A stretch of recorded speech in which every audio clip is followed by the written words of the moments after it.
Prime टाइमच्या सुरुवातीला दिवसभरातली सर्वात महत्त्वाची मोठी बातमी ती म्हणजे सदनिका घोटाळा प्रकरणामध्ये माणिकराव कोकाटे यांना हायकोर्टाकडनं दिलासा मिळालेला आहे। 1 लाखांच्या जात मुचलक्यावर कोकाटेंना जामीन मंजूर करण्यात आलाय। कोकाटेंची अटक तुर्तास जरी टळलेली असली तरी कोकाटेंना आता 2 वर्षांची शिक्षा होणार नाही असं समजतंय आणि त्यातच कोकाटेंची आमदारकी सुद्धा आता सध्याच्या घडीला वाचलेली आहे आणि त्या अनुषंगानं आमदारकीचा निर्णय हा विधानसभा अध्यक्षांचा आहे असं कोर्टानं आपल्या निकालात म्हटल्याचं बोललं जात आहे।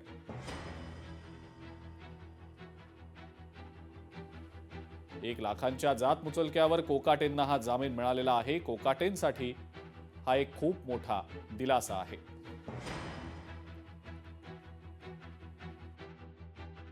थोडक्यात कोर्टाने एवढंच सांगितलेलं आहे की जी कन्व्हिक्शन अपिलेट कोर्टाने दिली आहे नाशिक कोर्टाने 16 तारखेला त्याच्यावर त्यांनी ते जे स्टे आहे तो दिलेला नाहीये आणि त्याच्यावर मेन निर्णय हा अजूनही आहे, पण बेल जो आहे तो ग्रांट केलेला आहे आणि सस्पेन्शन ऑफ जे सेंटेन्स आहे ते अलाव केलेलं आहे। ते काही आर्ग्युमेंट्स तिथे केलेत आणि जे एव्हिडन्स त्यांनी दाखवले त्याच्यात काही शॉर्टकमिंग्स वगैरे आणि या सगळ्या गोष्टी कन्सिडर केल्यानंतरच त्यांनी बेल दिली आहे, पण कन्व्हिक्शन जी आहे की अजूनही कोर्टाने त्याच्यावर असं म्हटलेलं नाही की खालच्या कोर्टाने जे निर्णय दिलाय तो चुकीचा आहे असं काही हायकोर्टातून आलेलं नाही। मला वाटतं आज त्यांना आपल्याकडून मला कळालं त्यांना आज बेल मिळालेली आहे आणि पुढची काय असेल कारवाई ती सुरू राहील, पण आज तरी त्यांना थोडी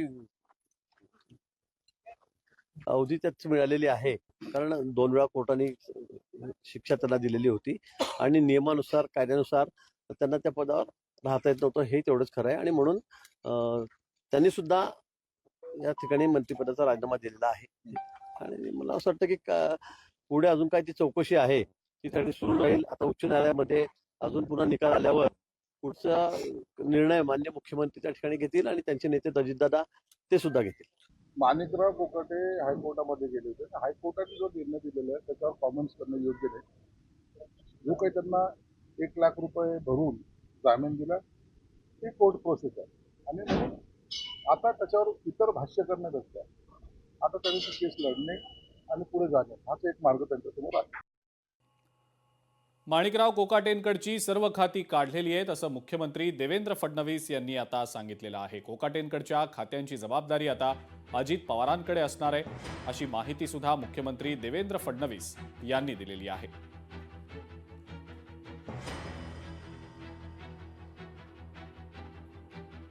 माणिकराव कोकाटेंचा राजीनामा मंजूर करण्यात आलेला आहे आणि त्यांच्या खात्यांची जबाबदारी आता अजितदादांकडे देण्यात आलेली आहे।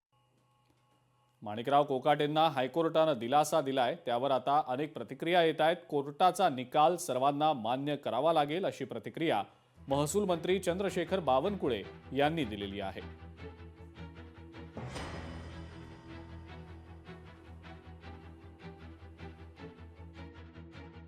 मला असं वाटतं की कोर्टाने निकाल दिला आणि कोर्टाने त्यांची अटक थांबवली। कोर्टाचा प्रश्न आहे यामध्ये शासनाचा आणि प्रशासनाचा काय, मला असं वाटतं की कोर्टाचा निकाल हा सर्वांना लागू राहतो। 3 दिवस मान्य केला पाहिजे। असं आहे की शेवटी प्रशासन शासन प्रत्येक गोष्टीचा कोर्टाचा वकील असेल किंवा काही वकील असेल जेव्हा कोर्टामध्ये केस विचारली नसतं तेव्हा सरकार हा कोर्टाच्या आदेशाची वेटवाट पाहतं।